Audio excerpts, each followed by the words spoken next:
सभी किसान भाइयों को मोहन सिंह मान हॉर्टिकल्चर सुपरवाइजर की तरफ से सत श्री अकाल, राम राम और नमस्कार। किसान भाइयों, अभी जो जनवरी का महीना चल रहा है, ये किन्नू और माल्टा के बागों में बड़ा ही महत्वपूर्ण महीना है। पूरे जो वर्ष में अपने को खाद और जो फर्टिलाइजर देने हैं, उसका सबसे उपयुक्त समय है। तो आपसे निवेदन है कि आप इस वीडियो को बड़े ही ध्यान से सुने और हमारे व्हाट्सएप ग्रुप से जुड़ने के लिए आप 9785095417 जो मोबाइल नंबर है 97 850 95 417 पर संपर्क करके किन्नू ग्रोवर्स ग्रुप में जुड़कर बागवानी संबंधी जानकारी निःशुल्क प्राप्त कर सकते हैं। तो किसान भाइयों, सबसे पहले तो अपने को 3 साल में कम से कम एक बार किन्नू के बाग की मिट्टी का टेस्ट करवाना चाहिए। मान लीजिए आपके 10 बीघा का किन्नू का बाग है, तो उसमें अपने को लगभग 10 जगह से मिट्टी लेनी है और इसकी जो फीडर रूट्स हैं, लगभग अपने ऊपर के जो 1 फुट का एरिया है, उसमें इसकी जो फीडिंग रूट्स होती हैं, तो आपको 0 से 1 फीट की मिट्टी लगभग 10 जगह से लेकर और प्रत्येक जगह से आपको 400 ग्राम मिट्टी लेनी है। तो 10 जगह से कितनी मिट्टी होगी? 4 किलो।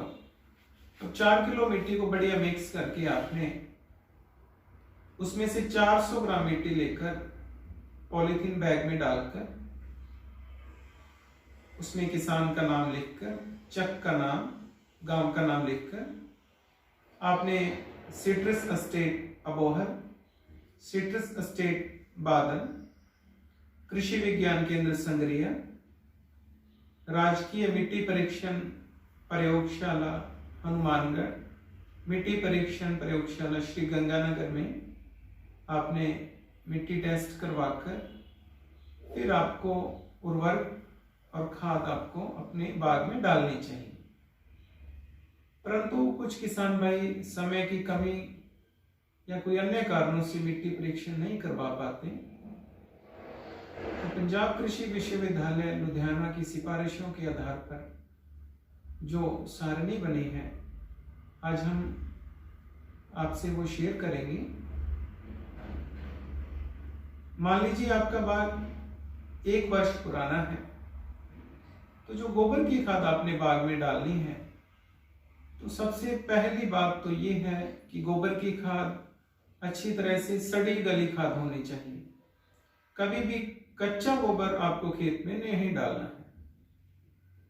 अगर आप कच्चा गोबर खाद के रूप में प्रयोग में लाएंगे और वो सड़ा गला नहीं है, तो जो अपने क्षेत्र की आजकल जो नई समस्या उभर कर आ रही है, व्हाइट ग्रब, सफेद लट, तो सफेद लट का जो आक्रमण आपके खेत में भयंकर हो जाएगा।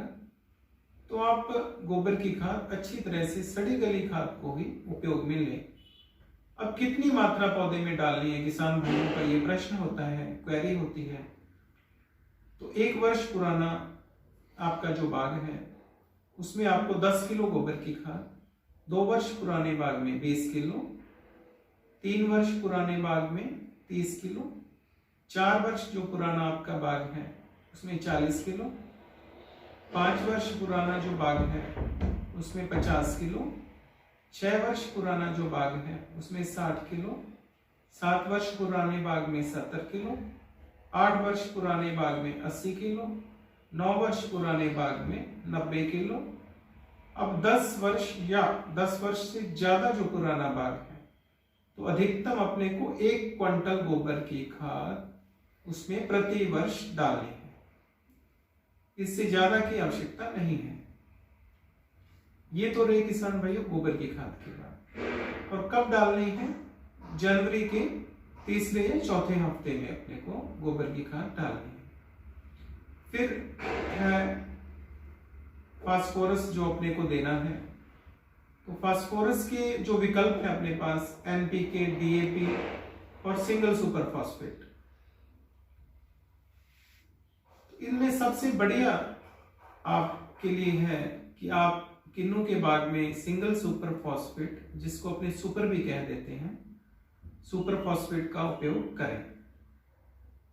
क्योंकि किसान भाइयों, सिंगल सुपर फॉस्फेट में फास्फोरस के साथ साथ कैल्शियम और सल्फर की भी मात्रा होती है, और सल्फर से जो मिट्टी का पीएच है वो नीचे आता है। अगर पीएच थोड़ा कम होता है तो वो किन्नू के बागों के लिए फायदेमंद रहेगा। तो मेरा तो आपसे ये निवेदन है, किसी अच्छी कंपनी के सिंगल सुपर फॉस्फेट आप प्रयोग करें। अब सिंगल सुपर फॉस्फेट की जो मात्रा है, जिसके बारे में अक्सर किसान भाई पूछते हैं, तो 1 वर्ष पुराने बाग में 250 ग्राम सिंगल सुपर फॉस्फेट, 2 वर्ष पुराने बाग में 500 ग्राम, 3 वर्ष पुराने बाग में 750 ग्राम, 4 वर्ष पुराने बाग में 1 किलोग्राम, 5 वर्ष पुराने बाग में 1 किलो 250 ग्राम, 6 वर्ष पुराने बाग में 1 किलो 500 ग्राम और 7 वर्ष पुराने बाग में 1 किलो 750 ग्राम सिंगल सुपर फॉस्फेट आपने प्रयोग करने हैं। 8 वर्ष पुराने बाग में लगभग 2 किलो, 9 वर्ष पुराने बाग में 2 किलो 250 ग्राम और 10 वर्ष पुराने बाग में आपने 2 किलो 500 ग्राम, लगभग 2.5 किलो सिंगल सुपर फॉस्फेट बाग में डालने हैं। अब जो तीसरा जो अपना जो नेक्स्ट जो न्यूट्रिशन है, पोटाश, जो पोटेशियम जिसको अपने कह देते हैं पोटाश। तो पोटाश अपने पौधों में एक तो रोग प्रतिरोधक क्षमता का विकास करता है, और दूसरा जो फल का साइज है और जो फल की क्वालिटी, गुणवत्ता जो है, उसके लिए पोटाश काफी महत्वपूर्ण है। तो आप पोटाश भी अवश्य प्रयोग में करें। परंतु किसान भाइयों, पहले 2 वर्ष आपने पोटाश अपने बाग में नहीं डालना है। जब आपका बाग 3 साल पुराना हो जाएगा, तब आपको पहली बार पोटाश का प्रयोग करना है। तो पोटाश की जो मात्रा है, जब आपका बाग 3 वर्ष का पुराना बाग है, उसमें 300 ग्राम, 4 वर्ष पुराने बाग में 400 ग्राम, 5 वर्ष पुराने बाग में 500 ग्राम, 6 वर्ष पुराने बाग में 600 ग्राम, 7 वर्ष से पुराना बाग है तो 700 ग्राम, 8 वर्ष का बाग है तो 800 ग्राम, 9 साल का अगर बाग है तो लगभग 900 ग्राम, और 10 साल का और उससे जो अधिक बाग है तो उसमें लगभग 1 किलोग्राम म्यूरेट ऑफ पोटाश आपने प्रयोग में लाना है। इससे अधिक उम्र के जो बाग हैं उनमें भी 1 किलो म्यूरेट ऑफ पोटाश ही पर्याप्त रहता है। अब किसान भाई, जो तीसरा जो न्यूट्रिएंट है अपना, जो पोषक तत्व है नाइट्रोजन, जो पौधों की बढ़वार के लिए जिम्मेदार रहता है, पौधों में प्रोटीन का निर्माण करता है, वो है नाइट्रोजन। जो मेरा पिछले 15 वर्ष का जो बागवानी का अनुभव है, उसके आधार पे मैंने ये पाया है कि अपने क्षेत्र के जो बागवान हैं, वो फल गिरने की समस्या से बचने के लिए यूरिया की मात्रा बाग में बहुत ही कम प्रयोग करते हैं, जिससे उनके पौधों की बढ़वार पर और जो अगले वर्ष जो फल आना है उस पर बड़ा विपरीत प्रभाव पड़ता है। तो मेरा आपसे निवेदन है कि आप लोग नाइट्रोजन भी, जो मिट्टी परीक्षण की रिपोर्ट है उसके आधार पे कम से कम 3 साल में 1 बार अवश्य मिट्टी परीक्षण करवाएं, और उस रिपोर्ट के आधार पर आप नाइट्रोजन, फास्फोरस और पोटाश के जो फर्टिलाइजर हैं उनका उपयोग करें। पंजाब खेती बाड़ी यूनिवर्सिटी लुधियाना की जो सिफारिशें हैं उसके आधार पर जो मोटा मोटा एक सारणी बनाई है हमने, उसके अनुसार अपने को जो यूरिया है, लगभग जो यूरिया की जो मात्रा है वो आपको मिट्टी परीक्षण रिपोर्ट के आधार पर अपने बाग में उपयोग करना चाहिए। परंतु फिर भी जो पंजाब खेतीबाड़ी यूनिवर्सिटी लुधियाना की जो सिफारिशें हैं उनके आधार पर आपको 1 वर्ष पुराने बाग में लगभग 100 ग्राम यूरिया, 2 वर्ष से जो ज्यादा पुराना बाग है उसमें लगभग 200 ग्राम यूरिया प्रति वर्ष, 3 वर्ष से जो पुराना बाग है उसमें लगभग 400 ग्राम,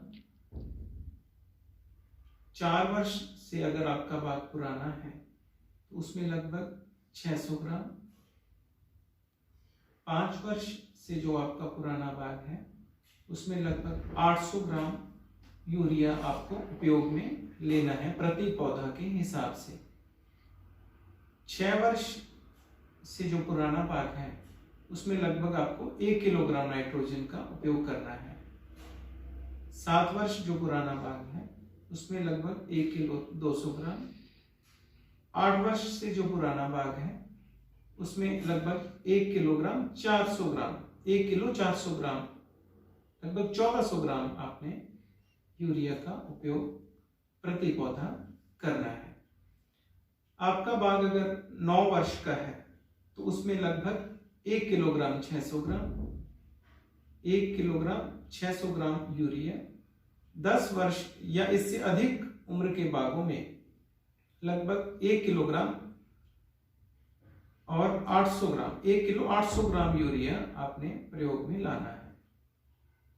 अब किसान भाई, यूरिया की ये जो आपको मात्रा शेयर की है, आपने भूलकर भी इसको एक बार में नहीं डालना है। आपने इस यूरिया की जो कुल मात्रा है पूरे साल की आपको ये डोज बताई गई है, इसे 4 भागों में बांटकर आपने डालना है। इसका जो 1/4 मतलब चौथा हिस्सा, अब जैसे मान लीजिए आपका बाग है 6 वर्ष का और आपने 1 किलोग्राम आपने यूरिया प्रयोग करनी है पूरे साल में, तो आपने इसको 250 ग्राम यूरिया तो डालना है 15 फरवरी को, 250 ग्राम 15 अप्रैल को, 250 ग्राम 15 जून को और फिर 250 ग्राम लगभग 15 अगस्त के आसपास आपने यूरिया को बाग में देना है। गोबर की खाद, single super phosphate, muriate of potash की जो मात्रा आपके साथ शेयर की गई है वो आपने एक साथ आपने किन्नू के बाग में देना है। तने से लगभग कम से कम जो बड़े बाग हैं, बड़े बाग में कम से कम तने से 1.5 फुट दूर छतरी जो प्लांट की कैनोपी है उसकी जो नीचे आपने लगभग गुलाई में आपने उसमें सुपर है, पोटाश है, गोबर की खाद है और इवन यूरिया भी आपने उस घेरे में आपने देना है। और कई बार क्या होता है किसान भाई, जैसे नए बागवान हैं, अक्सर नए बागवानों को ध्यान नहीं होता तो वो तने के साथ खाद, गोबर की खाद दे देते हैं या यूरिया दे देते हैं। वो बड़ी ही गलत प्रैक्टिस है। भूलकर भी आपने तने के साथ आपने कोई भी खाद नहीं देनी। तने से लगभग 1 फीट दूर आपने जो खाद आपने बाग में डालनी है। और जैसे जैसे पौधे की जो छतरी बड़ी होती जाती है, जिसको अपनी कैनोपी कह देते हैं, जो प्लांट की कैनोपी है, वो जैसे जैसे घेरा बड़ा होता है उसी हिसाब से उतनी दूर अपने को खाद उसमें देनी है। इस बात का भी विशेष ध्यान रखें। तो किसान भाइयों, ये जानकारी आप सभी के साथ जो साझा की गई है, ये आप लोगों के जो प्रश्न आते हैं, जो क्वेरीज आती हैं, उसी संदर्भ में आपके साथ शेयर की गई है। और परंतु फिर भी मैं आपसे पुनः निवेदन करूंगा कि कम से कम 3 साल में एक बार अपने जो फल वाले बाग हैं, जो बाग फल दे रहे हैं, उनमें मिट्टी जांच अवश्य करवाएं और मिट्टी जांच के आधार पर ही खाद और उर्वरक आप उसमें दें। और फिर बताएंगे गोबर की खाद, सिंगल सुपर फॉस्फेट और म्यूरेट ऑफ पोटाश आपने सिर्फ और सिर्फ एक बार जनवरी के तीसरे या चौथे हफ्ते में बाग में दे देना है। इसके बाद पूरा साल आपने बाग में सुपर का, डीएपी का, पोटाश का उपयोग भूलकर भी नहीं करना। और यूरिया 4 बार देनी है, 15 फरवरी को, 15 अप्रैल को और 15 जून को और 15 अगस्त के आसपास। जो मात्रा आपको यूरिया की बताई है उसके 4 भाग बांटकर आपने यूरिया देने हैं। तो इन्हीं शब्दों के साथ मैं अपनी वाणी को विराम देता हूं। ये जानकारी किसान कल्याण में साझा की गई है। आपने बड़े ध्यान से सुना, इसके लिए आप सभी का हार्दिक आभार और धन्यवाद। जय जवान, जय किसान।